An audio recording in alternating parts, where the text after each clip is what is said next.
Vamos recuperar aqui uma pauta de ontem, Calejão, que não deu para falar, mas que é importante de ser citada, que é sobre a aprovação do governo Lula. Na verdade, a desaprovação está muito próxima da aprovação, né?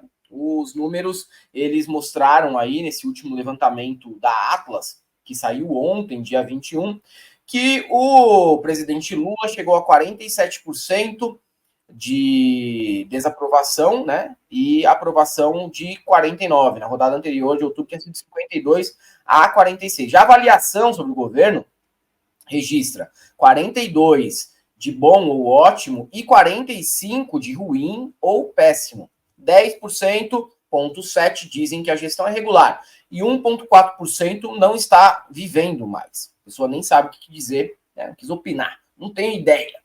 A área do governo com a melhor recepção é a de relações internacionais, com 47% de avaliação ótima, seguida por direitos humanos e igualdade racial e redução da pobreza e políticas sociais. Talvez um indicativo de que o discurso, né, de que Israel está apenas se defendendo não cola tanto com o povo brasileiro. No outro extremo, 42% dizem ser péssimo recorte de responsabilidade fiscal e controle de gastos, porque tem aquela velha história de que o governo do Lula é dispendioso, é gastão, é perdulário. Injustiça e combate à corrupção, esse índice é de 41%, igual de segurança pública. Apesar dos números de desaprovação ao governo, a expectativa sobre a situação econômica e o mercado de trabalho daqui a 6 meses é majoritariamente positiva.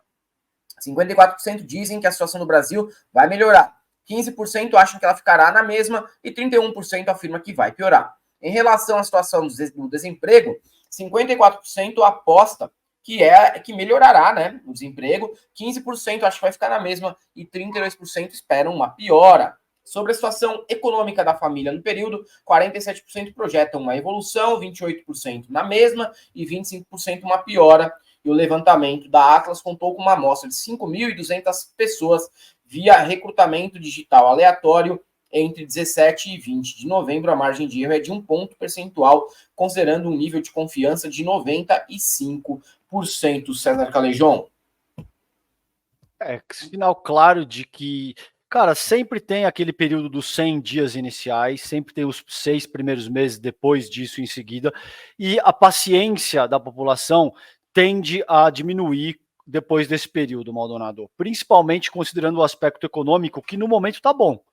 No momento tá bom, você tem bolsa bombando, que são os parâmetros burgueses aí para aferir como é que tá a economia, né? Para não dizer que é assim, não, mas é que vocês são de esquerda. Não, utilizando os próprios parâmetros Faria Limers no rolê. A economia tá boa.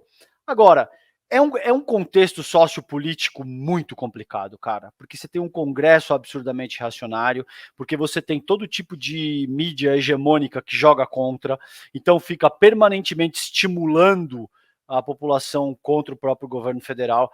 E tem essa questão que o tempo vai passando, as pessoas vão querendo cada vez mais. Aquela questão do mal-estar que o próprio bolsonarismo causou, de alguma forma, agora, fechando o primeiro ano, já não está mais tão evidente, né? As pessoas já começam a querer cada vez mais, elas saíram daquele relacionamento tóxico, entraram no outro relacionamento e agora passou aquela fase mais inicial e românticazinha do namoro. Entende o que eu tô te dizendo? E aí começa a cair naquela fase de tipo, ok, tá bom, muito melhor do que o governo Bolsonaro, a própria pesquisa indica isso, mas a gente quer um pouco mais. O que é o passo seguinte? Como é que o Lula vai entregar isso? E isso não é fácil, cara. Não é fácil fazer isso. Não é fácil fazer isso quando você tem de 513 deputados na Câmara Federal, você tem 128. Como é que você vai, entendeu? É complicadíssimo, irmão. Esses caras têm 300 deputados, você tem que lutar contra a maioria na Câmara Federal, você tem que lutar, um cenário talvez um pouco menos adverso no Senado, é verdade, mas você tem que lutar contra os milicos, você tem que lutar contra a mídia hegemônica que fica ali salivando, esperando qualquer cagadinha que o Helder fizer para ir, pronto, voltou. E como eu vejo também, existe todo um cenário que já está se reorganizando, Maldonado, para a sucessão do espólio bolsonarista. Eles sabem que não vai ser o Bolsonaro, mas essa gente está sempre de olho, mano, quem que vai se candidatar? É o Tarcísio? O Tarcísio vai ser capaz de adotar a agenda liberal que a gente quer, sem carregar tanto a mão nessa questão dos costumes, do conservadorismo, e sem tocar todo esse tipo de absurdo que o Bolsonaro toca? Se for o caso, ele vai conquistar essa mídia hegemônica. Então, essa pesquisa, a meu ver, está dentro dessa margem do que é aceitável para o governo Lula. Não é uma boa notícia, evidentemente não é uma boa notícia, mas como eu avaliei a pesquisa hoje de manhã e achei que está dentro da margem daquilo que se espera, assim, concluindo um primeiro ano, claro, dado todo o cenário de adversidade que a gente tem aí para o governo federal, cara. E tem outra coisa, né? Tem outros fatores que costumam levantar nesse aumento de desaprovação ao governo que também fazem sentido, né? Uma comunicação que muitas vezes não ajuda a divulgar aquilo de bom que tem sido feito. Essa comparação que você fez com o namoro, diferente das comparações que o Bolsonaro fazia, né? Sobre o namoro hétero e tudo mais, mas ela tem também um sentido. O começo do namoro é óbvio, é diferente de quando você já começa a se acostumar com aquele governo ou com aquela pessoa. Então você acaba entrando num certo marasmo, digamos assim. E outra, o governo Lula é um governo que ganha com o discurso de defesa da democracia. Só que vamos falar a real. Defesa da democracia é um termo muito vago, um conceito muito vago, que não chega para grande parte da população. A democracia nem chegou para grande parte da população. É um termo abstrato demais, porque, assim como o Lula já disse, eu também concordo que a democracia é relativa. Principalmente dentro do Brasil, ela é bastante relativa. Depende da sua cor, do seu CEP, da sua família, do quanto você tem no banco.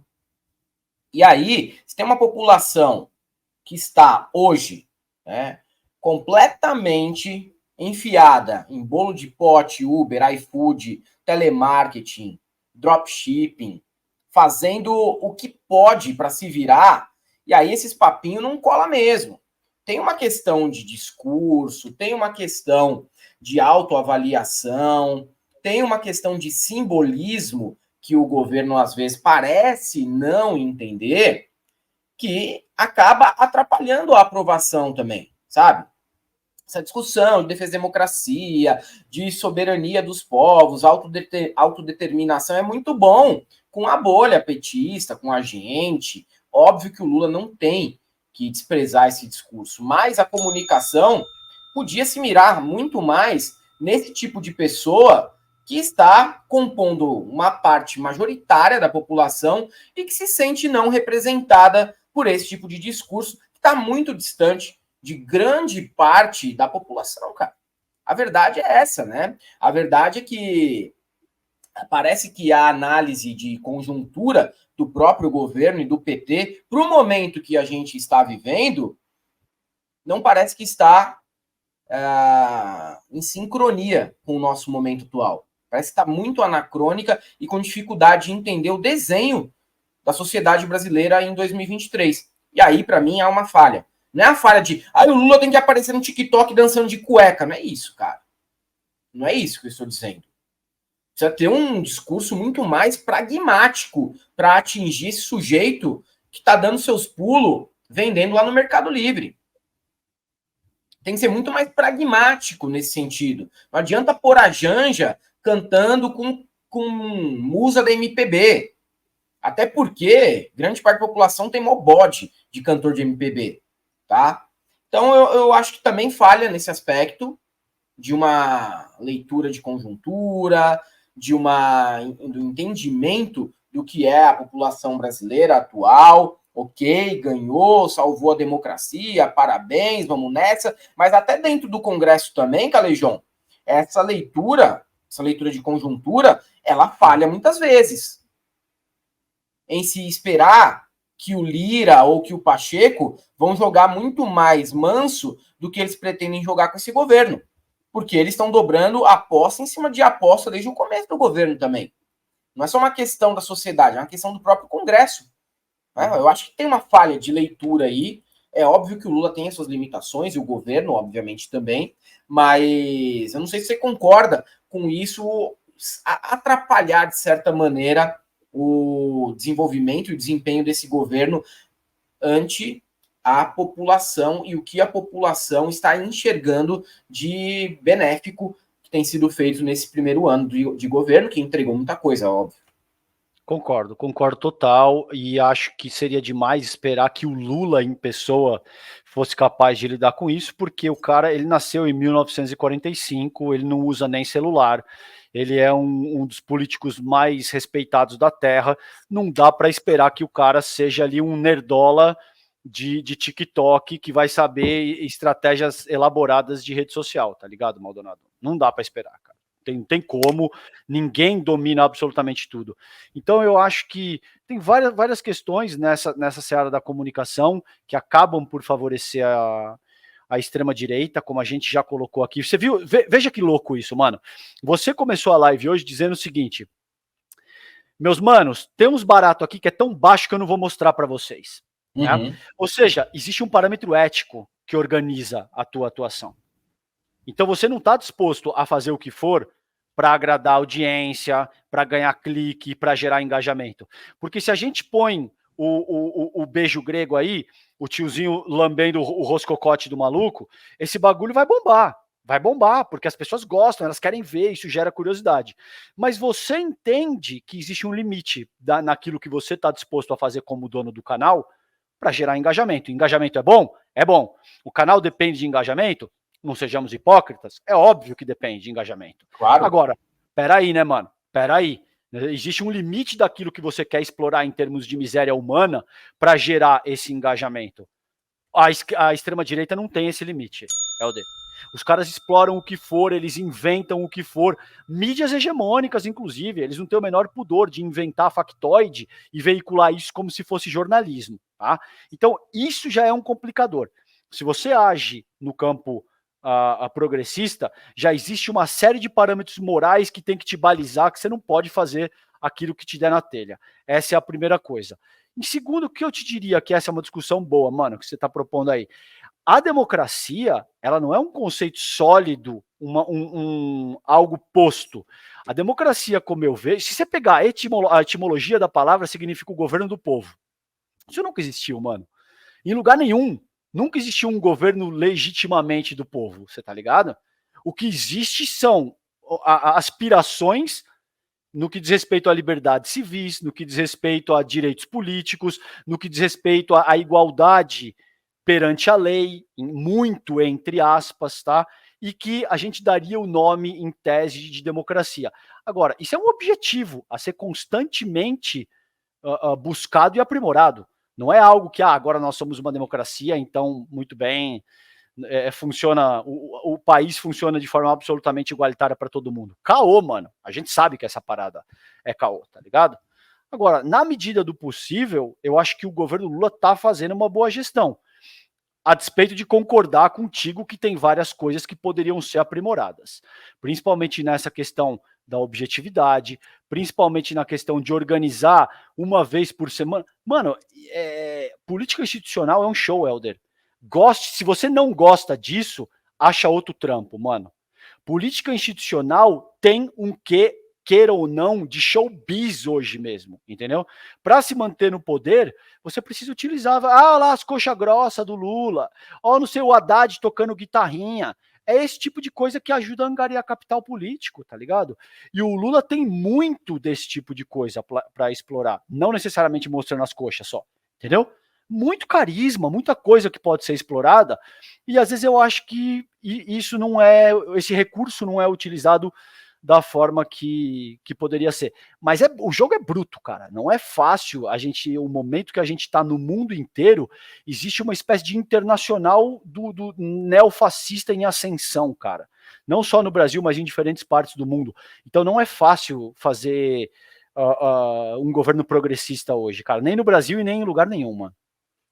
Não, realmente não é fácil e a gente entende as limitações do Lula, e ninguém aqui está reclamando de que agora está pior, não é nem um ponto, jamais, ninguém quer a volta de Bolsonaro, mas é um discurso que precisa avançar e chegar principalmente indeciso, porque 2026 está logo ali. E o bolsonarismo ele é muito atraente, embora esteja um pouco combalido, não é mais aquela força de 2018, mas tá aí, tá na espreita. Morrer não morreu.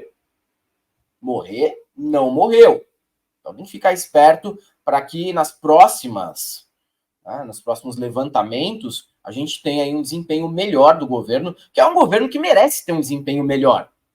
Aí precisa ter uma leitura também de eleitorado um pouco mais moderna, né? Chegar em 2023, o que a gente sempre pede, chegar em 2023. Não é simplesmente ir lá e tacar um meme na rede do Lula, não é bem isso, não. É mudar o discurso, né? Um discurso que precisa conquistar corações e mentes de uma nova classe média, de uma classe média baixa diferenciada, de uma classe trabalhadora que não está ali na montadora de automóveis do ABC, não é metalúrgica, é outra história, está na área de serviços, está fazendo um trampo por conta dentro de casa.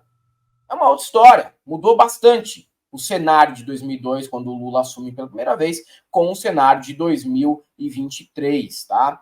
Não que ele não saiba de nada, que eles tenham desconhecimento total, porque não é um governo de pessoas incapacitadas, mas que às vezes precisam de uma chacoalhada para ficar esperto aonde que a comunicação tem que chegar e como ela tem que chegar até lá, para que não fiquemos num marasmo do tipo, ganhamos, agora vamos tocar o barco aqui, silencioso, quietinho. Não, cara, faz aquilo que a galinha que é líder mundial do mercado de ovos faz, que é botar o ovo e sair cantando, para dizer que é ela a responsável por aquele ovo que foi botado. Então, crítica, né, cara, que quiser achar que tá certa, que não tá tudo sossegado. Não quiser mandar aquela máxima, né? Se você é tão bom, faz melhor que o Lula, tá tudo tranquilo também. Mas eu acho que faz parte de uma live ter esse tipo de debate aqui. Senão não existia motivação para que o canal entrasse todos os dias ao vivo por 1h30, às vezes até 2 horas. Mano, e a gente faz live, a gente trabalha com comunicação, escrevendo livro e já recebe crítica para um caraca. Mano, sim, não quer receber crítica, não faça nada, tá ligado? Exatamente. Porque você levantou da cama e emitiu uma opinião, você vai ser criticado. Faz parte, mano. Tem que saber lidar com humildade, agradecer, pensar no que faz sentido e descartar o que não faz sentido. A vida adulta é assim, meu mano. Entendeu? As pessoas vão criticar mesmo e. Então não tem esse papinho de que, você tá criticando. Lógico que eu tô criticando. Porque quem não critica é gado. Entendeu? Que é mito. Não, mano. Que isso. Tem que criticar mesmo. Se achar que tem alguma coisa que é pertinente. Concordo contigo. Tem muito para melhorar mesmo. E faz parte do processo ter que olhar para essas coisas.